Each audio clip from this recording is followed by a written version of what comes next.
Vă salut, dragi prieteni! În primăvara asta am făcut o curățenie serioasă în grădină și în păduricea de pe proprietatea noastră.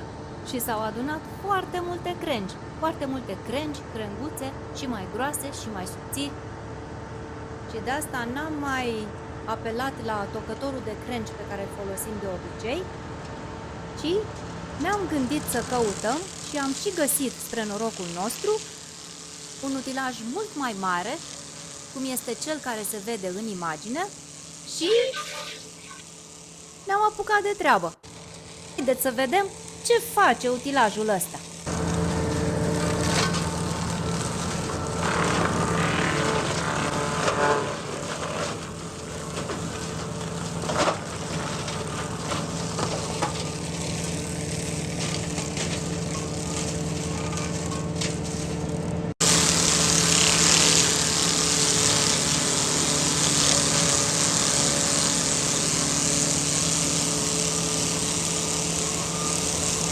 Haideți să ne spuneți ce serviciu oferiți, cum vă poate găsi lumea, că utilajul ăsta e extraordinar, adică eu sunt așa de încântată de ce văd și cum a reușit într-o oră să facă ceva ce probabil că mi-ar fi luat cel puțin o săptămână cu tocătorul meu pe care știu grădinarii care mă urmăresc. Modelul ăsta de tocător e un model foarte mare, adică industrial, foarte. Mai mult decât mediu. Da? Este un tocător industrial care toacă până la 20 de cm în diametru. Aoleu. Așa spune tehnica lui. Da. Ideea este că totul diferă de la esență la esență. Dacă este lemn verde, îl toacă mai ușor. Dacă e uscat, îl toacă mai greu. Am și văzut salcea s-a dos. Da, exact. Exact. Ideea e că el face toată treaba, nu avem voie să mai dăm foc, nu avem unde să le depozităm, deja sunt probleme mari. Da, Și noi la dacă mine- nu facem focul cu lemne, Exact. trebuie să facem ceva cu... Exact la asta m-am oprit și eu, pentru că oamenii pur și simplu îmi zic ce fac cu crengile. Iar eu am adus alternativa asta, normal că serviciile trebuie să plătească, dar zic că își merită banii, atâta timp cât... Eu așa zic, că face treaba foarte repede și Da, bine. foarte repede, Și te ideea e poți că folosi. și compostul îl putem folosi, dacă tocătura asta se poate pune și în centrale, se folosește la serii, la anumite tipuri de centrală, iar de altfel la o rădăcină de copac, la orice, se Da. face și pentru decor.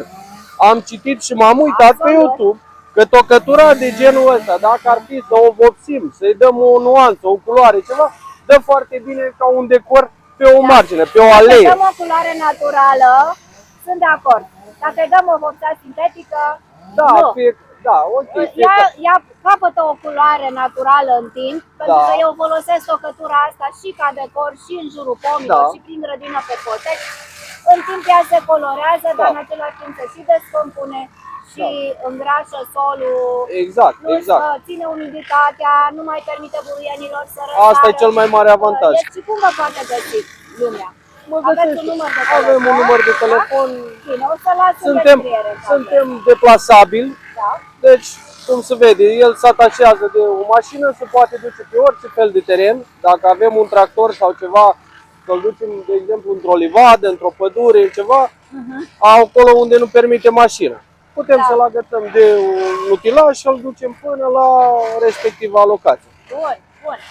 Și stabiliți înainte o întâlnire, o oră? Da, unde? La oră, nu? Pe tarifarea oră se face faceți. pe oră, dar cu minim de 3 ore, pentru că, da, Da, să merite da, deplasarea. să merite, Da. pentru că el are capacitate destul de mare. Și dacă te duci la un om în curte și îți arată o grămăjoară de crengi, adică nici nu poți să-i ceri omului un preț să-l sperii, nici omul n-ar plăti, pentru că, ce zice, la noi în comunitate, de exemplu, spune, le ia primăria. Ia, uite că la Bacău, în alte părți, nu mai ia primăria. Și o să ajungă să nu mai ia primăria, pentru că deja cam toate primăriile sătule de așa ceva. Și fereastra județului Bacău, în general. Da. Să face treabă cu el. Da. După cum se vede. Da, Să după face cum treabă se cu vede, el. după Bine, cum se vede. mulțumesc frumos. Să rămână. Și eu mulțumesc tare mult. La noi au căzut câțiva copaci la ultima furtună și cu toate crengile care s-au strâns din primăvară, am avut o cantitate suficientă de crengi ca să apelăm la un asemenea utilaj. Și m-am gândit așa, că poate 3-4 vecini care au și ei pomi în grădină, copaci care trebuie tunși din când în când, dacă pun toate crengile la un loc, se strâng suficiente ca să poată apela la un asemenea utilaj. Un tocător electric de crengi mănâncă mult timp și multă energie, care costă destul de mult, și atunci s-ar putea ca aceasta să fie o variantă mult mai rentabilă.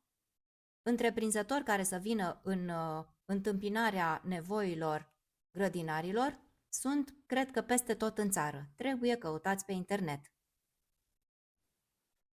Până data viitoare vă doresc sănătate, că e mai bună decât toate.